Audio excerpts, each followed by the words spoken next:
오늘의 정치권 이슈 국민의힘 성일종 의원, 더불어민주당 전재수 의원과 함께 짚어보겠습니다. 두 분 어서 오십시오. 네, 반갑습니다. 안녕하십니까. 대통령 국회 시정연설 두 분 다 보고 오셨을 텐데 앞선 두 번의 시정연설과 오늘의 시정연설 어떤 부분이 좀 변화됐다고 보십니까? 먼저 성일종 의원님. 아무래도 야유나 피켓이 같은 것들이 없어져서 비교적 여야 간의 신사협정 맞은 거가 잘 지켜졌다고 봐야죠. 그렇지만 이제 대통령께서 야당 의원석으로 가서 악수를 하실 때 이 만나기 싫은 사람처럼 이렇게 반응을 안 하신 분들이 꽤 있어요. 이제 그런 것들은 좀 아쉬웠지요. 그래서 옛날에 문재인 대통령께서 시정연설하시고 저희 당 쪽으로 왔었을 때 뭐 그때도 좀 냉랭한 건 있었지만 그래도 의원들이 다 일어나서 악수를 하고 그랬는데 이번에 좀 앉아 계신 분들이 주로 많더라고요. 그래서 그런 부분들은 좀 아쉬움이 있었습니다. 예, 좀 뜻밖이었다 이런 분위기도 있었던 것 같고 갑자기 이제 손을 내밀다 보니까 좀 겸연쩍어하는 부분들도 있었던 것 같거든요. 어떻게 보셨습니까? 전반적으로 차분했고요. 그러니까 대통령께서는 뒤에서 들어오시고 의원들은 앞을 보고 앉아 있으니까 이게 이 얼굴 마주보고 앞에서 만약에 걸어왔으면 아마 더 아마 자연스러운 분위기가 연출이 됐을 텐데 앞을 보고 있는데 뒤에서 들어오니까 뒤에서 누가 오는지 모르잖아요. 지금 화면 나오고 있는데요. 저 모습이죠. 예. 그러니까 이제 조금 좀 그런 측면이 있었던 것 같고 전반적으로 차분했다라는 평가를 하고 싶고 다만 국민의힘 집권 여당이 이게 박수칠 대통령 연설에 맞춰가지고 박수칠 타이밍이 자꾸만 어긋나가지고 그러니까 박수칠 타이밍이 있거든요. 그때 딱 일제히 박수를 쳐야 되는데 박수 안 쳐야 될 때 박수를 치고 중간에 박자가 안 맞아요. 이게 뭐냐면 단순히 그냥 해프닝이 아니고 최근에 집권 여당과 대통령실 사이의 어떤 이게 수직적 당정 관계랄까 뭐가 이게 뭐 아구가 잘 안 맞는 듯한 이런 느낌이잖아요. 이게 오늘 박수에서도 그게 드러나더라고요. 최근에 대통령과 집권 여당의 관계를 단적으로 상징적으로 보여주는 것이 아닌가 그렇게 생각을 합니다. 저는. 아니 전 의원님 오늘까지만 나오고 안 나온다면서 뭐 박수까지 그렇게 당정이 안 맞는다고 그러니까 잘 하라고 제가 비판을 하는지 참. 잘 하시라고 이제. 전 의원님이 얘기하면 제가 다 들어요. 그러니까 하여튼 뭐 주신 말씀 제가 잘 듣겠고. 박수도 저거 제대로 못 맞춥니까? 대통령께서 이제 입장하시면서 악수하신 거는 이번이 처음이에요. 그냥 나가셔서 하시고 이제 대개 이렇게 도셨는데 이번에는 들어오시면서 악수하는 모습이 아무래도 야당에 대한 여러 가지 배려 이런 것들을 좀 하신 거 아닌가 생각을 하고 이제 연설이 끝나시고 난 다음에 야당 의원석으로 가셨잖아요. 가셔서 전체적으로 다 돌고 그러고서 마지막으로 이제 여당 의원석으로 오셨단 말이지요.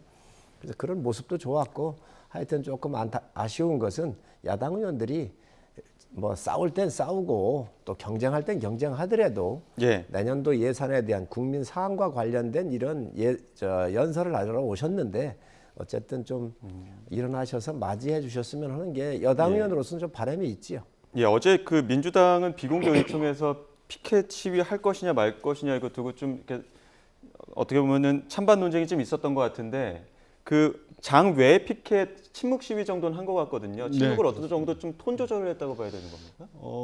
사실은 대통령께서 취임을 하시고 난 뒤에 일본 총리는 6번 만날 동안 우리가 3권이 분립되어 있는 나라인데 입법부의 최대 의석을 가지고 있는 야당 대표를 한 번도 만나지 않았습니다. 거기에 비하면 오늘 그래도 대통령께서 시정연설을 하는데 본회의장 안에서 연설은 경청을 했습니다. 그러나 우리 국민들의 팍팍한 살림살이라든지 전반적인 서울 강서구청장 선거 결과가 결국은 이제 국정 운영 기조와 방향을 바꿔달라. 변화를 우리 국민들께서 주문을 하셨는데 그러한 요구를 대통령께서 시정연설을 하러 국회에 오신 그 기회에 국민들의 목소리를 야당인 저희들이 좀 대변할 필요는 있겠다. 본회의장에서 막 고함치고 하는 것보다 침묵 속에서 피켓으로 대통령께 국민들의 민심을 좀 전달해야 되겠다. 그런 차원에서 저희들이 이번에 질서 있게 대통령께 민심을 좀 전달하는 그런 퍼포먼스를 했다라고 말씀을 드릴 수가 있겠습니다. 이 부분은 좀 꼭 제가 말씀을 드려야 될 것 같은데 일본 총리는 6번 만났는데 야당 대표 한 번도 안 만났다. 이렇게 얘기를 하시면 그거는 좀 잘못된 팩트입니다. 대통령께서 취임을 하셔가지고 윤호중 비대위원장일 때 만나자고 선제안을 했어요. 윤호중 비대위원장 안 만났거든요. 그리고 박광원 원내대표도 만나자고 얘기를 하는데 못 나왔어요. 왜? 이재명 대표 때문에 못 나온 거예요. 이재명 대표 건은 윤석열 정부에서 수사한 게 아닙니다. 문재인 정부에서부터 고발을 했고 문재인 정부에서 수사를 했는데 엉터리로 해놨잖아요. 그리고 그것을 연장해서 한 거잖아요. 마무리 안 됐으니까. 그렇기 때문에 수사 중에 있는 대표를 어떻게 만나요? 그거는 상식선의 이야기인데 이것을 갖다가 일본 총리는 6번 만나면서 야당 대표는 한 번도 안 만났다고 얘기를 하면 이거야말로 정말 참 본질이 가려져 있는 정치 공세다, 저는 이렇게 봐요. 지금 우리 대통령께서 국회의장을 비롯해서 부의장 다 만나셨습니다. 예. 만찬도 가셨습니다. 정말 이 국회 부의장단들 쪽에서는 정말 대통령 만나보시고 나서 평가가 확실히 갈립니다. 좋습니다. 아마 이재명 대표께서 정상적인 당대표이셨으면 저는 한 달에 윤석열 대통령 성격상 도와달라고 한 달에 서너 번씩 만났을 거라고 저는 생각을 해요. 정말 만나시면 이게 대화가 되시는 분이거든요. 예. 그래서 저는 지금 현재 이재명 대표가 만나고 있는 것은 우리 전 의원님도 잘 아실 겁니다. 그렇기 때문에 원내대표 같은 경우 얼마든지 만날 수 있기 때문에 자주 요청하시고 만나십시오. 대통령이 절대로 대화를 기피하시는 분이 아닙니다. 그렇지만 이재명 대표는 어렵다, 이게. 예. 지금 현재 피의자 신분으로 이게 수사받고 재판받고 있잖아요. 예. 그렇기 때문에 그 부분에 대한 것들은 고려가 돼야지요. 자, 근데- 이 부분은 제가 말씀을 안 드릴 수가 없는데요. 자, 대한민국은 삼권이 분립되어 있는 나라입니다. 범죄 혐의가 있다면 수사와 재판을 통해서 시시비비를 가리면 될 문제입니다. 그리고 그 결과에 따라서 형사사법적 책임을 지면 그걸로 끝나는 문제입니다. 입법부는 그야말로 법을 만드는 곳이고 대통령은 행정부의 수장입니다. 행정부의 수장이 수사기관의 장이 될 수는 없죠. 이재명 대표를 수사하는 담당 검사입니까? 윤석열 대통령께서? 검찰청의 검찰총장입니까? 대통령이? 그렇지가 않죠. 수사는 수사기관에 맡기고 재판은 법원에 맡기고 대한민국을 대표하는 행정부를 대표하는 행정부 수반으로서 대통령은 대통령으로서 역할을 하면 되는 겁니다. 예. 행정부가 홀로 일을 할 수가 없지 않습니까? 입법부와 보조를 맞춰야 됩니다. 그렇다면 대통령으로서 당연히 야당 대표 만나서 협조도 요구하고 또 때로는 양보도 하고 그렇게 하면서 국민의 삶을 챙길 수가 있는 겁니다. 예. 여전히 일본은 독도는 자기네 땅이다 그러고 역사교과서 왜곡하고 있고 위안부 문제 책임지고 있지 않습니다. 그리고 수시로 일본의 전쟁 범죄자들을 합사해 놓은 곳에 공무를 보내고 있는 이런 일본 총리는 그렇게 자주 만나면서 국민들의 삶이 걸려 있는 국회에 그리고 다수당의 야당 대표를 한 번도 만나지 않는다? 어떤 국민이 이해를 할 수가 있겠죠. 제발 좀 삼권 분립 정신에 충실한 대통령, 그리고 입법부를 존중하는 대통령, 그리고 품이 넓고 그런 정치적 어떤 캐릭터를 보여주시는 것이 대한민국 전체 대통령으로서 존경받을 수 있는 길이다라는 말씀을 드립니다. 상권 분립을 얘기하시니까 말씀드릴 수밖에 없어요. 대통령이 안 만나는 게 맞아요. 오히려 상권 분립에 더 영향을 줄 수 있습니다. 재판에 영향을 줄 수 있습니다. 또 검찰은 대통령이 검찰총장을 임명을 하잖아요. 그렇기 때문에 그 부분을 우리가 봐야 된다는 지점이 있고 또 문재인 대통령도 야당 대표 한 번 만났습니다.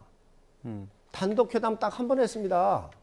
그걸 아셔야지요. 예. 근데 자, 그리고 이 사실관계가 완전히 틀린 이야기입니다. 사실관계가 틀린 일본 이야기예요. 총리를 뭐 6번 만난 거 자꾸 얘기를 하시는데 이렇게 반일 감정을 얘기하시면 안 돼요.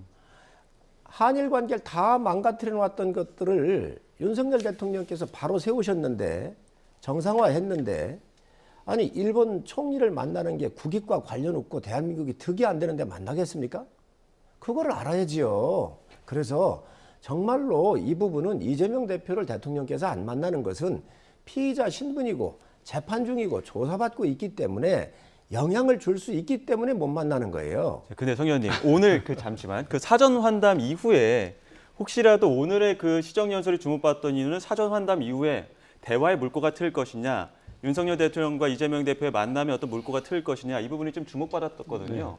지금까지의 주장과 그 마찬가지로 오늘 그 만남 이후에는 다시 그 만남이 성사되지는 않을 거라고 보시는 겁니까? 저는 지금 이재명 대표가 수사를 계속 받고 있잖아요. 예. 이것이 진행되고 있는 이상 저는 만날 수가 없을 거라고 봐요. 그게 제 개인적인 예측이고 예. 만약에 정말 원내대표를 만나신다든지 민주당의 당대표가 바뀐다고 하면 윤석열 대통령께서 한 달에 정말 점심 저녁으로 몇 번씩이라도 만나자고 하실 겁니다.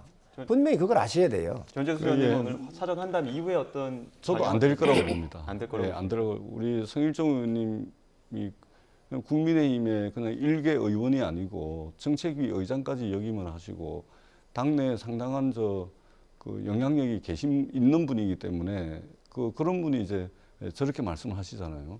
그러면은 대통령께서 어떤 자세의 변화라든지 이런 걸 기대하기는 어렵죠. 더더구나 서울 강서구청장 선거를 통해서 드러난 민심은 딱 두 가지입니다. 간단하게 말씀드리면 하나는 이념 중심에서 민생 중심으로 바꿔달라. 그리고 또 하나는 어떻든 야당은 국정 운영의 파트너이자 대화하고 타협하고 조정하고 조율하는 그런 대상이라는 것을 대통령이 인정을 하라. 이 두 가지거든요. 그리고 이것을 묶어서 국정 운영의 기조와 방향을 바꿔달라. 이걸 한마디로 하자면 변화에 대한 요구였거든요.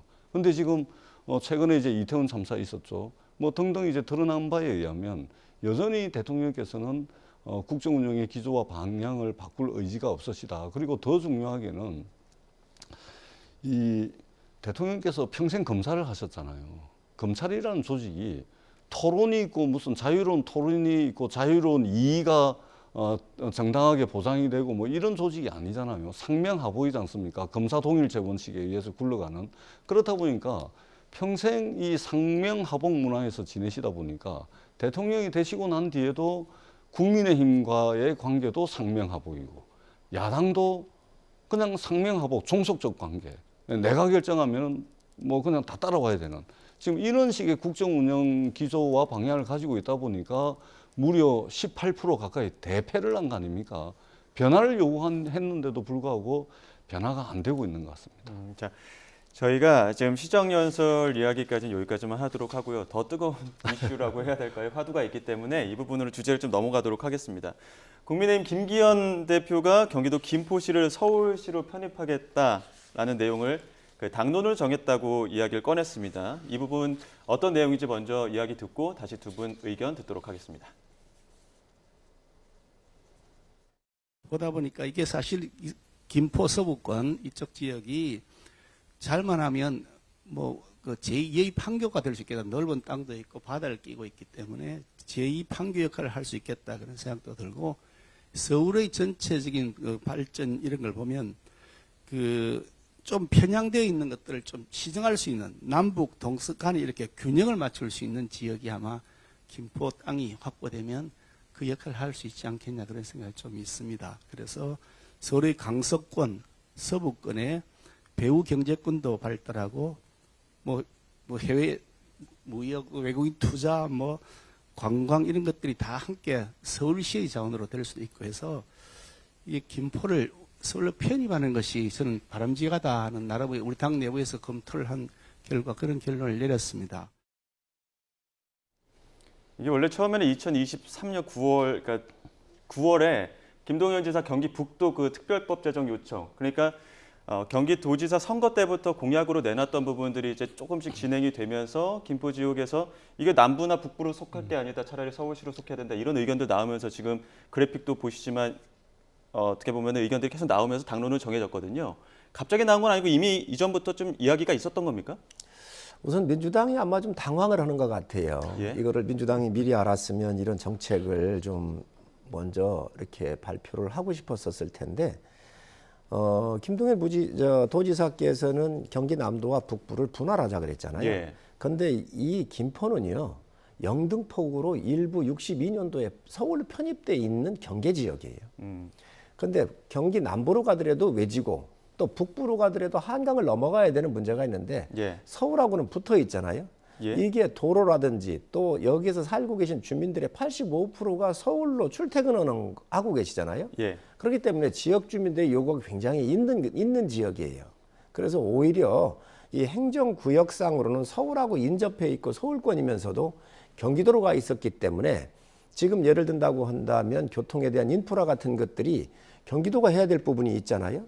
경기도로 돼 있기 때문에. 그렇지만 서울 권역이기 때문에 예를 들어서 이게 서울로 편입이 된다고 그러면 서울의 지하철 모든 노선이나 연장 같은 경우를 다 서울시 예산으로 하겠지요. 그렇기 때문에 이런 부분에 대해서는 저는 굉장히 현실성이 있고 또 지역 주민들의 호응도가 굉장히 높을 것으로 봐요. 예. 민주당은 좀 뜬금없다 이런 입장도 밝히셨던 것 같은데요. 그러니까 성일종 의원님께서 야당이 민주당이 아마 당황스러울 거다 이런 말씀을 모두에 하셨는데 당황 이걸 거꾸로 읽으면 황당이거든요. 황당합니다. 왜 그러냐면 제가 부산의 국회의원이잖아요. 예. 전 정부에서 어떤 결정을 내렸냐면 대한민국이 서울 수도권 중심의 일극 체제의 발전 전략을 가져가다가는 미래가 없다. 그리고 이미 서울 수도권 중심의 일극 체제는 그 한계에 다다랐다. 그래서 대한민국이 50년, 100년 무한한 성장 동력을 가지고 잘 살려면 서울 수도권 중심의 일극 체제가 아니고 지방도 골고루 경쟁력을 갖출 수 있는 다극 체제로 가야 된다. 그러니까 성장 엔진을 서울 수도권 중심의 하나가 아니고 성장 엔진을 여러 가지로 가져가야 된다. 그래서 전 정부에서 부산, 울산, 경남 메가시티를 발표를 했고 국회에서 법도 통과시켰습니다. 그다음에 올해 1월 1일부터 시범 사업을 해가지고 무려 5조 원의 예산을 들여가지고 시범 사업을 하기로 다 돼 있었습니다. 그리고 부산, 울산, 경남 메가시티로 나아가는 그 중간 다리 역할로 부산, 울산, 경남 특별연합 구성까지 끝내놨습니다. 근데 윤석열 정부 들어가지고 이거를 아무 설명도 없이 폐쇄해버렸어요. 자, 그러면 부산, 울산, 경남의 메가시티는 안 되고 서울 수도권 지금 메가시티 하겠다는 거거든요. 어느 상단에 춤을 춰야 됩니까? 그러니까 국민의힘 스스로 모순에 빠진 거예요. 이미 법까지 통과 다 시키고 예산 편성 시범 사업까지 다 되고 부울경 특별연합까지 해놓은 거를 완전히 좌초를 시켜버리고 뜬금없이 지금 서울 메가시티 하겠다는 겁니다. 그리고 두 번째는 국민의힘이 급하긴 급합니다. 이 문제는 있잖아요. 대한민국의 국가 발전 전략 또는 그 하위 개념으로서 국가 균형 발전 전략 차원에서 논의가 돼야 되는데 서울 수도권의 민심이 너무 안 좋으니까 선거 전략 차원에서 지금 들고 나오는 겁니다. 예. 이거는 대한민국의 100년지 대계를 생각해서 국가 발전 전략으로서 충분히 논의되고 검토돼야 되는데 선거 전략, 당장 급하니까 선거 전략으로 접근하는 측면이 굉장히 강합니다. 그리고 세 번째, 서울이 경기도 김포의 문제를 해결할 수는 없습니다. 서울이 경기도 광명의 문제를 해결해 줄 수가 없습니다. 마찬가지로 김포가 서울의 문제를 해결해 줄 수가 없어요. 즉 뭐냐면 각기의 도시는 지속 가능한 자족 도시의 기능을 갖춰 나가기 위한 노력이 우선이 돼야 됩니다. 예를 들면 교육, 환경, 교통. 지금 김포 같은 경우 교통이 엉망이잖아요. 이런 것들을 인프라, 그러니까 교육, 환경, 교통 이런 인프라를 확충해서 지속 가능한 말하자면 자족 도시로서 나아갈 수 있도록 해야 되는데 마치 김포를 서울로 편입하면 김포가 겪고 있는 문제가 다 해결될 것처럼 완전히 포퓰리즘이죠. 그다음에 또 하나는 예. 그런 식이라면 서울과 인접한 서울 수도권 지역이 9개 시가 있습니다. 그럴 거면 경기도 전체를 서울로 다 편입하세요. 아니, 더 나아가서 대한민국 전체를 서울로 다 편입하세요. 해결을 할 수 있다면. 그렇기 때문에 스스로 모순에 처해 있는 국민의힘 상황이 굉장히 좀 조급해 보인다. 제발 이 문제만큼은 선거 전략이 아니고 대한민국의 100년지 대계를 걱정하는 국가 발전 전략 차원에서 충분히 논의하고 검토해 주십사 하는 말씀을 드립니다. 예. 아니, 전 의원님께서 있지도 않은 얘기를 하시는 것 같아요. 지역 거점으로 중심으로 해서 광역으로 해가지고 도시를 키우겠다라고 하는 게 우리 정부의 방침인데 뭐를 포기했다는 거지? 부울경 메가시티 완전히 끝냈습니다. 폐기해버렸습니다. 자, 그렇게 보시지 마세요. 어허, 아니, 잠깐만요. 부산, 울산, 경남 문제라 잘 모르시나 본데요. 윤석열 정부는 지역의 거점별로 해서 광역화해서 도시 경쟁력을 확보하겠다라고는 이 얘기를 했어요. 부울경 메가시티를 왜 폐기했습니까? 아니, 부울경 메가시티가 폐기가 되죠. 제가 부산의 부울경을 하나 국회의원이에요. 가지고만 얘기할 사항이 아니잖아요. 대한민국 전체를 놓고 봐야지. 그래서 그렇게 보셔야 되고 예. 또 지금 세계적인 추세가 메가시티로 경쟁하고 있습니다. 도시 간 경쟁력이 곧 국가 경쟁력이에요. 도시를 잘 만들어 가지고 예를 들면 부산 엑스포처럼 이런 거 유치하는 거가 도시 경쟁력 아니겠어요? 그래서 도시를 확대하는 거예요. 그런데 김포를 경기도에서 핵심 도시로 정말 뭐 대접하고 했습니까? 서울의 85%가 왔다 갔다 하는데 살고 있는 생활권인데 관심 가졌습니까? 안 가졌잖아요. 그 주민들이 들고 일어나서 서울로 편입을 해달라고 요청을 하는 건데 지금 오사카나 베이징 같은 파리 같은 데도 도시를 키우고 있거든요. 예. 그래서 그것을 우리가 봐야 한다는 말씀이고 선거 얘기를 하시는데 아니 그러면 민주당은 왜 세종시를 갖다가 대통령 공약으로 해가지고 그런 공약을 했죠? 아니 이 부분도요 선거 때가 되든 안 됐든 저는 선거적인 측면도 고려될 수 있을 거라고 봐요. 그런데 이러한 선거할 때 민심을 확보를 해야 이게 동력을 얻습니다. 그리고 지금까지 불편했잖아요. 그러니까 이런 부분에 대해서 더 큰 도시로 만들고 서울로 편입했었을 때 서울이 갖고 있는 많은 재원 투자가 경기도에서 소외 지역보다 나을 거 아니에요. 예. 그러니까 이 판단은 경기도가 해야 될 거고 서울시가 할 거고 지역 주민의 의지가 중요해요. 그러니까 그 가능성에 대해서 짧게 좀 짚어주셔야 될 것 같은 게 주민투표도 해야 되고 김포시 의회 의결부터 경기도 의회 의결 또 서울시 그리고 국회법 제정까지 줄줄이 절차가 굉장히 복잡하거든요. 가능성이나 시기 어떤 마지노선에 대해서는 어떻게 보십니까? 지방선거 하기 전에 예. 대구에 편입된 게 경북의 군위군이에요. 예. 군위군을 대구시로 편입을 시켰어요. 특별법으로. 주민들이 다 동의했습니다. 그래서 했잖아요. 여기도 김포시의 주민들이 생활의 정주 여건과 또 직장과의 왔다 갔다 하는 여러 가지 교통망 이런 것들을 고려를 해서 김포 시민들이 원하면 저는 이것도 얼마든지 실현 가능성이 있다고 봐요. 예. 근데 우리 성일종 의원님께서 많은 말씀을 하셨는데 아무리 백날 그렇게 말씀을 하셔도 우리 지켜보는 국민들은요. 아, 국민의힘이 서울 수도권 선거가 어렵긴 어렵구나. 그래 놓으니까 지금 느닷없이 김포를 서울에 편입해가지고 서울 수도권에 표를 좀 얻어보겠구나. 이런 이제 판단을 다 하실 겁니다. 그렇지 않고서야 예. 이 중차대한 문제를 이런 식으로 어디 주민 간담회 갔다가 당대표가 이런 식으로 툭 던지는 이런 집권여당으로서 무책임한 것이죠. 그리고 조금 전에 우리 앵커님께서 말씀을 하셨지만 이 과정이 굉장히 복잡합니다. 그 복잡한 과정을 전부 다 거쳐가지고 부산, 울산, 경남 메가시티를 다 해놨습니다. 자, 부산시와 경상남도와 울산시가 합의를 했고 경상남도 의회와 부산시 의회와 울산시 의회가 합의를 했고 행정안전부를 설득해가지고 법을 통과를 시켰고요. 그리고 그들을 설득해서 5조 원에 달하는 시범사업 예산까지 확정을 다 했고 그리고 그것을 집행하고 견제하기 위해 가지고 부산, 울산, 경남 특별연합까지 출범을 시켰습니다. 예. 산 넘고 물 건너가지고 다 해놨더니 윤석열 정부 들어가지고 부산, 울산, 경남의 단체장들이 광역단체장들이 주민들한테 의견도 물어보지도 않고 폐지를 해버렸어요. 메가시티가 세계적 조류인데 그거는 완전히 없던 일로 만들어버리고 지금 이것을 처음부터 밟아나가겠다? 아무리 급하더라도 정도로 가셔야 됩니다. 아니 지금 정확하게 정도로 개념을 가셔야 보셔야 돼요. 돼요. 울산하고 부산, 경남은요 각각의 행정구역의 큰 자치 도시예요. 시예요. 그래서 이미 거기는 행정구역 쪽으로 봤었을 때 완벽한 것이 되어 있고 이걸 묶어서 하는 메가시티에 대한 국가적인 효율성을 받겠죠. 그런데 김포는 서울에 관련되어 있는 종속도시나 다름이 없어요.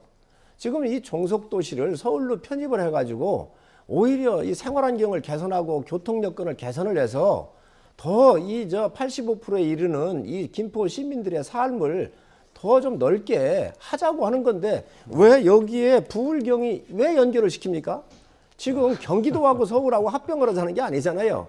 종속화되어 있는 이 도시를 정상화를 행정구역을 개편해줘야 정상화할 수 있다. 김포 주민들의 삶이 더 좋아질 수 있다. 이 판단하는 것이죠. 자, 지금 이러한 이슈들이 나오고 또 논란이 되는 이유가 결국엔 총선을 앞두고 있기 때문인데 총선 이야기 조금만 더 해보겠습니다. 인유한 위원장이 쏘아올린 영남 중진 의원들의 수도권 그 험지 출마론 이 부분 일단은 국민의힘에서는 그 영남권에 있는 의원들 반발이 상당하다. 좀 속이 부글부글 끓고 있다. 이런 이야기들도 나오고 있는데 성일종 의원님 보시기에 좀 분위기가 감지되는 게 있습니까? 저는 인유한 위원장이 혁신의 키를 잘 잡고 있다고 생각을 해요. 인유한 위원장한테는 히딩크 같은 그런 이미지가 함께 갖고 있잖아요. 예. 그리고 지금 영남의 다선 의원들이 희생을 해달라고 하는 요구지 희생에 대한 어느 한 분을 지칭하고 이런 건 아니잖아요. 예. 그래서 아주 원론적인 이야기라고 저는 생각을 하고 예. 지금 인요한 위원장께서 비교적 가고 있는 방향은 저는 아주 뉴스를 우선 예. 인요한 위원장이 뉴스를 다 독식하다시피 하고 있잖아요. 예. 지금 민주당은 내홍을 겪고 있잖아요. 비명을 내쫓느니 뭐니 이러고 하고 있는데 총장을 나가라 마라 이러고 있는데 어쨌든 쇄신의 칼을 들고 지금 현재 예. 이 언론의 주목도를 높이고 있는 것은 굉장히 이 아주 성공적인 그런 키 운행을 하고 있다라고 생각을 합니다. 그런데 실제로 좀 이름이 거론되는 영남 중진 의원들은 어찌됐든 간에 고심 그리고 또 부담이 상당할 겁니다. 국민의힘 또 하태경 의원이 가장 먼저 수도권 출사표를 던지기도 했었는데 이런 말을 남기기도 했습니다. 한번 들어보시죠.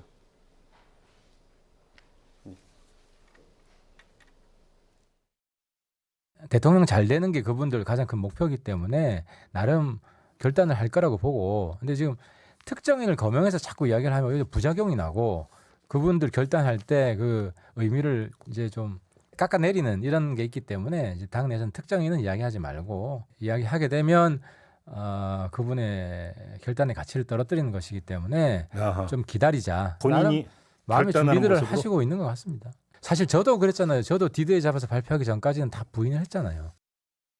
지금 하태경 의원 말은 영남 중진 의원들도 감동의 어떤 스토리를 만들려면 이따가 빵 터트려야 되는데 너무 이게 거론되다 보면 그 감동이 좀 떨어진다 이런 이야기인 것 같거든요. 그러니까 하태경 의원 저 결정 자체도 그렇게 감동이 없습니다. 왜 그러냐면 예. 아마 잘 모르실 텐데 부산에 있는 의원들은 다 알고 있습니다. 하태경 의원이 해운대에서 3선을 했는데 다음번 공천 못 받을 가능성이 제일 많은 의원으로 이미 1년 전부터 거론이 되어 왔고 기왕에 해운대에서 공천 못 받을 거면 뭐 정치하는 사람이 선거 출마 못하는 게 제일 치명적인 거 아닙니까?